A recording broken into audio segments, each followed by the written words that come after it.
안녕하세요. 다산에듀 원장 전백칠입니다. 오늘 여러분들과 함께 제가 유도가열이라고 하는 것에 대해서 알아보도록 하겠습니다. 우리 일반적으로 유도가열이라고 하는 것은 여러 가지 현상으로 아니면 여러 가지 응용 제품으로 일상에 쓰이고 있습니다. 그 중에서 대표적인 것들, 여러분들 집에 있는 요즘에 IH 압력밥솥이라고 하는 것도 있고 인덕션 히터라고 하는 것도 있는데, 인덕션 렌지라고도 부르죠, 그렇죠? 주방 기구 중에서 그런 것의 원리에 대해서 알아보도록 하겠습니다.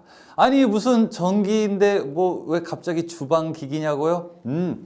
여러분, 우리가 배웠던 지금까지 내용들이 지식이 이렇게 모아져서 실용화된 겁니다. 그 내용들을 이야기할 거예요.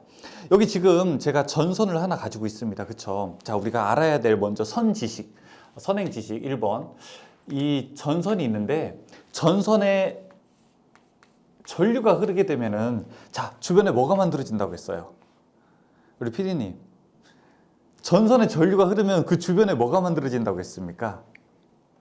그쵸? 맞아요. 자기장이 만들어진다고 했죠. 그 주변에 우리 눈에는 보이지는 않는데 이렇게 자기장, 어떤 자석의 힘이 만들어진다고 했습니다. 여러분 동의하십니까? 자, 이렇게 눈에 보이지는 않아요. 동의하십니까? 계속 제가 최근 영상을 통해서 이것을 강조하고 있죠.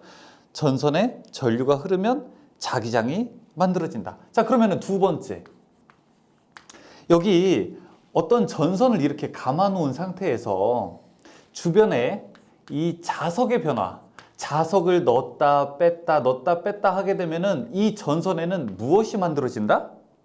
전기가 만들어진다. 이거 동의하십니까? 동의하십니까? 맞습니다. 그러니까 이 전류라고 하는 것은 자기장을 만들기도 하고, 이 자기장이라고 하는 것은 전기를 만들기도 하는 것이죠. 그래서 이걸 우리가 전자기장이라고 이제 부르게 됩니다. 자, 이제 세 번째 재밌는 현상. 그러면은 또 어떤 원리가 있냐면은, 여기에 제가 이렇게 철판을 한번 딱 둬보겠습니다. 철판에 주변에 제가 이 자석을 가지고 넣었다 뺐다 주변의 변화를 한번 줘볼게요. 그러면은 이 철판에서는 어떤 일이 벌어질까요? 철판에는요, 이 자기장이 철판을 이렇게 뚫고 감에 따라서 이 자기장, 이 자기력 선으로 말미암아 주변에 이렇게 이 전기가 생기게 됩니다. 자기장의 변화가 전기를 만들어냈듯이 여기서도 자기장의 변화가 이 철판 안에서 전기를 만들어내게 돼요. 근데 이 전기는 멀리 가는 게 아니라, 이 전선처럼 막 이동하는 게 아니라, 발전소에서 우리 집까지 막 오는 게 아니라 이 주변만 이렇게 뱅글뱅글 돌게 됩니다. 자, 이 전류 뭐라고 할까요? 우리 배웠는데 이 전류를 여기서 맴돈다고 해서 우리가 이거를 맴돌이 전류라고 부르게 됩니다. 들어본 적 있으세요? 들어본 적 있죠? 와류라고 부르기도 하죠. 와류라고 하는 것은 영어로 에디 커런트라고 하고요. PE, 이 에디 커런트, 와류로 인한 손실이라고 하는 것은 주파수의 제곱, 두께의 제곱, 최대 자속 밀도의 제곱에 비례한다라고 우리가 전기 기기를 할 때, 그때 철손을 할 때 이제 배우게 됐었습니다. 그러면은 이 자석을 왔다 갔다 해도 되지만, 조금 더 다른 그림으로 보게 되면 이런 거를 이제 이 앞에 있는 1, 2, 3번을 다 합쳐가지고 개념으로 오게 되면, 여기에 이런 철판이 있다. 이 철판에다가 제가 이렇게 코일을 감아서 여기에다가 만약에 교류 전류를 흐르게 하면, 이렇게 할까요?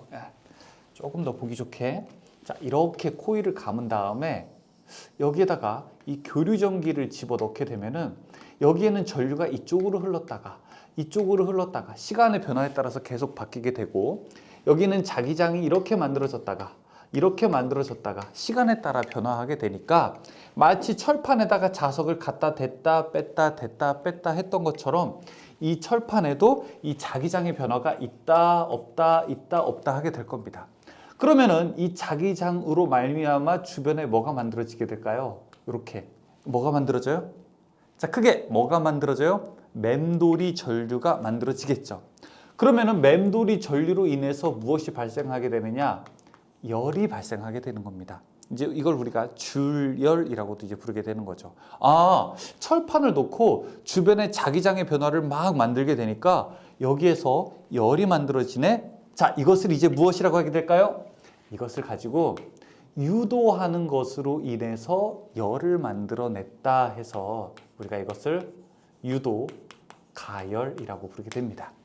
유도가열은 실제로 예전에 이제 전기로 용광로 같은 것들을 밑에서 막 이렇게 히팅하는 방식도 있지만 요즘에는 이런 유도가열을 이용해서 소형 전기로 같은 것도 많이 사용하게 됩니다. 그러면 이제 자 우리 맛있는 밥 이야기 해볼까요? 식사하셨습니까? 전통적으로 우리나라가 예전에 밥을 짓는 방식은 일종의 가마솥이라고 하는 것을 이용했습니다. 가마솥이라고 하는 것은 이렇게 동그랗게 생겼는데 굉장히 입체적이죠. 여기에다가 이제 이렇게 불을 이렇게 떼게 되면은 이 가마솥은 동그랗게 생기고 실제로는 이 아랫부분은 약간 두껍고 이 바깥으로 갈수록 얇아지기 때문에 제가 이렇게 조금 더 두께를 강조하기 위해서 여기를 두껍게 칠하게 된다면 여기에다가 이제 이렇게 밥을 넣게 되면 이 밥을 아래에서도 가열하고 약간 측면에서도 가열을 하기 때문에 밥이 어떻게 되나요? 이렇게 이제 그냥 맛있게 되는 겁니다. 가마솥 때 아우 저기 침이 막 이렇게 넘어가네요. 그림이 너무 잘 그려서 그런가? 이걸 보기만 해도 밥이 아주 맛있게 이제 됐었죠. 저도 이제 예전에 어렸을 때 저희 이제 할머니가 가마솥에다가 밥을 지어줬던 게 기억이 나게 됩니다. 그런데 이제 이 가마솥이 조금 불편하니까 그 다음 세대가 어떤 것이 만들어졌냐면 바로 전기 밥솥이라고 하는 게 만들어졌습니다. 이 전기 밥솥은 이제 전기를 이용해서 밥을 하는 원리인데 이렇게 동그랗고 밑에가 평평한 이 전기 밥솥에다가 이런 통에다가 밑에다가 이렇게 코일을 감아 놓는 겁니다. 코일이 아니라 실제로 여기서는 그냥 열이 발생하는 거죠. 이걸 우리가 열판이라고 부르게 됩니다.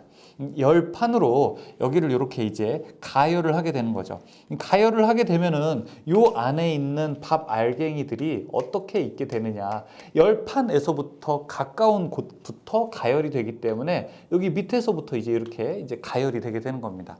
하지만 이게 이제 단점은 뭐냐? 한 1, 2, 3인분 정도 할 때는 문제가 안 되는데 밥을 엄청 많이 하게 되면은 흔히 우리가 이야기하는 층층밥이라고 하나요? 혹시 아시나요?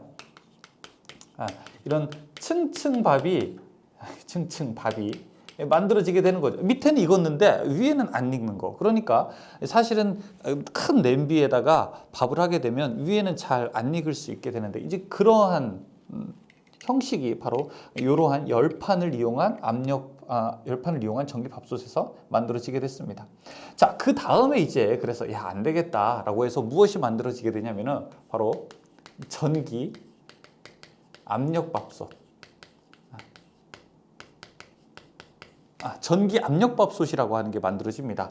전기 압력밥솥이라고 하는 것은 똑같아요. 이렇게 밥통에다가 우리가 이제 압력 용기로 위에를 뚜껑을 탁 덮은 다음에 역시 똑같이 밑에서 이렇게 열판을 가지고 압력솥을 데우게 되는 거죠. 그러면은 역시 밑에서부터 이렇게 이제 밥이 익게 되는데 이것도 한계가 뭐냐면은 어쨌든 이것도 아래에서부터 가열이 되기 때문에 기존의 전기 밥솥에서 압력솥으로만 바뀐 것 뿐이지 이러한 밥을 잘 만드는 것에 대한 좀 한계는 역시 있었습니다. 자, 그래서 이제 조금 더 발전해서 이 오른쪽으로 한번 더 보시죠. 조금 더 발전해서 어떤 식으로 이제 되느냐? 우리가 IH 압력 밥솥이라고 하는 게 만들어진 거죠. IH 압력밥솥. IH라고 하는 게 무슨 뜻일까요? IH. 이게 바로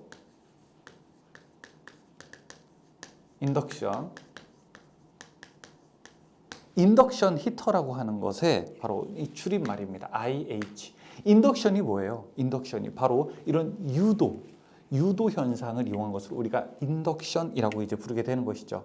자, IH 압력밥솥은 어떻게 되느냐? 자, 이렇게 압력 용기가 똑같이 있는데, 자, 이제 밑에서 열판으로 가열하는 것이 아니라 여기에다가 이렇게 코일을 감아놓고 이 코일에다가 전류를 흘리게 되는 겁니다. 여기다가 이제 전류를 흘리게 되면 이 주변에서 무엇이 만들어지게 되느냐? 이제 자기장이 만들어지게 되죠. 그러면 자기장이 만들어지면은 이 자기장이 압력솥에 있는 이 스테인리스 추철이라든지 이 철과 만나게 되면서 바로 이 철에서 열이 발생을 하게 되는 겁니다. 이 철에서 열이 발생을 하기 때문에 이렇게 이 밥을 조금 더 입체적으로 이제 데울 수가 있게 되는 것이죠. 여기에서 가마솥의 원리가 바로 이 동그랗게 만들고 이 조금 더 열을 입체적으로 가하는 것이 바로 이 좋은 밥을 만들게 되는 기본 원리였기 때문에 이 IH 압력밥솥도 역시 이 유도 가열을 통해서 조금 더 입체적으로 가열을 함으로써 밥이 전체적으로 맛있게 만들어지게 되는 원리를 이용한 겁니다. 따라서 옛날에 전기밥솥은 사실은 수만 원, 한 10만 원이면 충분히 샀는데 이 오른쪽으로 갈수록 가격이 어떻습니까? 점점 비싸져요. 그래서 여러분들을 전자제품 매장 가서 저도 요즘에 딱 가서 보면은 깜짝 놀랐습니다. 와, 이 IH 압력밥솥이 이렇게 비싼가? 가격이 요즘에는 정말 꽤 많이 비싸졌더라고요. 왜 그러냐? 바로 이런 인덕션을 이용한 히팅 방식이기 때문에 구조가 예전에 이런 열판 방식보다 조금 더 복잡해지게 되는 거죠. 이것이 끝이냐? 그게 아니라 여러분들이 이제 가정에서 가스레인지 많이 이용을 하셨는데 이제 가스레인지를 조금 더 진보된 형태로서 우리가 인덕션, 바로 이런 렌지라고 하는 것을 이용하게 됩니다. 자, 여기 뭐 이제 이런 뭐 버튼 같은 것이 있고, 인덕션 렌지는 그러면 어떻게 음식을 하게 되는 걸까요? 똑같아요. 자, 이 안에는 이렇게 코일이 엄청나게 이렇게 많이 감겨 있게 됩니다. 그러면 여러분들이 여기다가 이렇게 냄비를 딱 올리게 되면, 냄비를 제가 파란색으로 한번 그려볼게요. 자, 냄비를 이렇게 딱 올리게 되면은 이 주변에서 만들어내는 이 코일이 만들어내는 자기장에 의해서 그 자기장이 이 주철, 냄비와 만나게 되면서 이 냄비 안에서 어떤 일이 벌어지고 있냐면은 바로 저런 맴돌이 전류로 인해서 열이 발생되게 되고요. 이 열이 발생되는 것이 조금 더 입체적으로 만들어지기 때문에 이제 음식을 넣거나 아니면은 조리하게 될 때 조금 더 우리가 이 가스레인지를 이용해서 하방, 그러니까 즉 열판 방식으로 가열하는 것보다 조금 더 빠르고 그 다음에 입체적으로 우리가 음식을 조리할 수 있게 되는 것입니다. 자, 이런 거 우리가 IH, 인덕션 히터, 인덕션 렌지라고 이제 부르게 되는 것이죠. 자, 그러면은 여기에다가 사용할 수 없는 그릇들이 있어요. 이런 인덕션 렌지로 사용할 수 없는 것들이 있습니다. 무엇이냐면 예를 들어 유리로 된 것들. 유리는 여러분 이런 맴돌이 전류가 생길 수 있을까요? 아닙니다. 유리는 생길 수가 없습니다. 왜냐? 이 자기장에 의한 영향을 받지 않기 때문에 그래요. 그래서 여기서 이 유리라든지 혹은 그 뭐라고 해야 되나요? 세라믹? 그러니까 도자기 같은 거 이런 것들은 아무리 사용을 하려고 해도 사용할 수가 없게 되죠. 그러면 우리 집에 있는 거 인덕션 렌지로 바꾸게 되면 그냥 싹 다 버려야 됩니까? 그래서 요새 이제 이 만드는 회사들이 어떻게 만드냐, 인덕션 렌지가 이렇게 있으면은 한 3구짜리 하나, 두 개, 세 개 정도 있으면은 이 2개 정도는 IH 방식을 쓰고 나머지 하나는 이런 그냥 열판 방식, 히팅 열판 방식을 사용함으로써 원래 예전에 쓰던 그릇이나 용기들, 유리 그릇 같은 거는 여기에다가도 사용할 수 있게 하고, 또 이런 용기, 스테인리스 주철이라든지 주철로 만든 것들은 이 아래에다 사용함으로써 옛날 거를 버리지 않아도 된다라고 그렇게 설명을 하고 있죠. 그래서 이제 여러분들이 전자제품 매장 가셔가지고 인덕션 렌지 같은 거 이렇게 잘 보시게 되면은 이런 내용들을 잘 이제 설명을 해 주실 거예요. 이제 제품 파시는 분들이. 그러면 여러분들은 맞아, 이게 바로 인덕션 히터 방식, 전기가 만드는 자기장, 그 자기장이 철과 만났을 때 생기는 와류, 그 와류가 바로 만들어내는 열에 의해서 이렇게 음식이 되어지는구나 라고 여러분들은 이제 머릿속에서 예전에 배웠던 것들을 계속 이제 이렇게 끌어올 수가 있게 되는 것입니다. 이런 유도 가열이라고 하는 것은 실제로 가정에서 쓰이기 이전에 다양한 방식으로 산업 현장에 쓰이게 되었는데요. 이러한 산업 현장에서 쓰이던 것들이 이제 워낙 기술이 많이 발전하고 그 다음에 더 고효율화되는 이런 가전기기의 수요에 맞춰서 우리 집안으로 많이 들어오고 있습니다. 근데 여러분들 조심해야 될 게 있어요. 뭐 조심해야 될까요? 정말 제가 꼭 강조드리고 싶은 건데요. 이런 인덕션 히터가 이 장점만 있는 것은 아닙니다. 물론 아주 큰 장점이라고 하는 것은 온오프가 간단하고 그 다음에 집에 가스레인지로 인해서 발생하는 그런 이제 기타 이산화탄소라든지 이런 것도 줄일 수가 있고 음식도 되게 빨리 조리됩니다. 그리고 맛있게 조리되는데 장점이 있는 반면 또 단점이 있는데요. 치명적인 단점은 무엇이냐면 바로 이제 전자파라고 하는 위험성에 노출될 수 있다는 겁니다. 그래서 전자파라고 하게 되면 여러분들이 만약에 이런 압력밥솥, IH 압력밥솥을 가지고 계신다면은 적어도 밥이 이제 취사 모드로 돌입했을 때는 조금 멀리 떨어져 있어야 되는 것을 저는 권장드리고요. 역시 마찬가지입니다. 이런 인덕션 히터를 사용하실 때에도 인덕션 렌지를 사용하실 때에도 조금 이렇게 멀리 떨어져서 하셔야 되는데 말이 안 맞죠. 얘는 좀 멀리 떨어져 있을 수 있죠. 취사할 때. 근데 이거는 조리해야 되는데 요리해야 되는데 어떻게 멀리 가요? 안 되는데 그래서 꼭 이 관련된 제품을 구매하실 때에는 여러분들이 전자제품 매장 가셔가지고 그냥 뭐 가격 보고 정하는 것도 있지만 여기서 나오게 되는 이 자기장의 크기를 꼭 한번 관련된 매뉴얼을 확인하신 다음에 구매를 하시는 것을 저는 더 권장드리게 됩니다. 그래서 우리 집에서 이 자기장으로 인해서 조심해야 할 것들이 딱 3가지 정도가 있습니다. 첫 번째는 IH 압력밥솥, 두 번째는 이런 인덕션 렌지, 세 번째는 전자렌지입니다. 그 3가지 기구들은 가급적 전자파가 집에서 많이 방출되는 기구들이니까 조금 더 멀리 떨어져서 사용하시는 것이 조금 더 현명한 사용이 될 것 같습니다. 갑자기 주방 속에서 찾는 전기 상식이었습니다. 감사합니다.